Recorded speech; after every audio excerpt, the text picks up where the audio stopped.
Challenge face করতে করতে আজকের এই জায়গাতে এসেছি। এই পথকে বেছে নিতে গিয়ে আমার নিজের পরিবারের সাথেও আমার 1 বছরের কোনো সম্পর্ক ছিল না। প্রিয় বন্ধুগণ, এই ঢাকা বিশ্ববিদ্যালয়ের অপরাজয় বাংলার পাদদেশে দাঁড়িয়ে জীবনের সকল সম্ভাবনাকে উপেক্ষা করে রাষ্ট্রের করে নিজেকে বিলিয়ে দিতে শিখিয়েছে যে অনুভূতি, সে অনুভূতির নাম বাংলাদেশ জাতীয়তাবাদী ছাত্র। 2016 সালে যখন বিশ্ববিদ্যালয়ে এসেছিলাম, যে রাজনৈতিক অপসংস্কৃতির সাক্ষী হয়েছি, সেখান থেকে পণ করেছিলাম।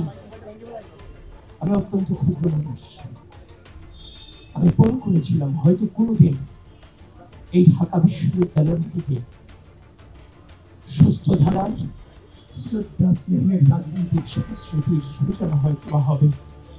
আমি আপনাদের সকলকে বলছি, এই পথকে বেছে নিতে গিয়ে আমার নিজের পরিবারের সাথেও আমার 1 বছরের কোনো সম্পর্ক ছিল না।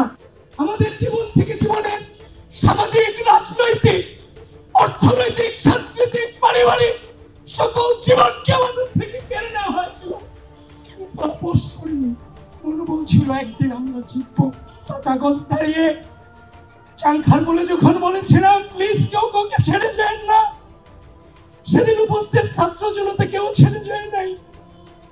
বাচ্চা বাচ্চা ছেলেরা রক্ত দিয়ে এই অঙ্গীকার ধরে রেখেছিল। আজকে তাদের এই রক্তের বিনিময়ে অপরাজয় বাংলার পাদদেশে দাঁড়িয়ে একটি গণতান্ত্রিক বাংলাদেশ বিনির্মাণের সূচনা শুরু হয়েছে।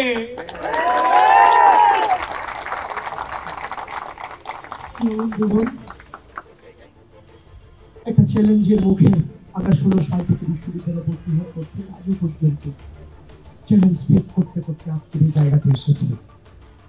এটা আমার জন্য অনেক বড় চ্যালেঞ্জ।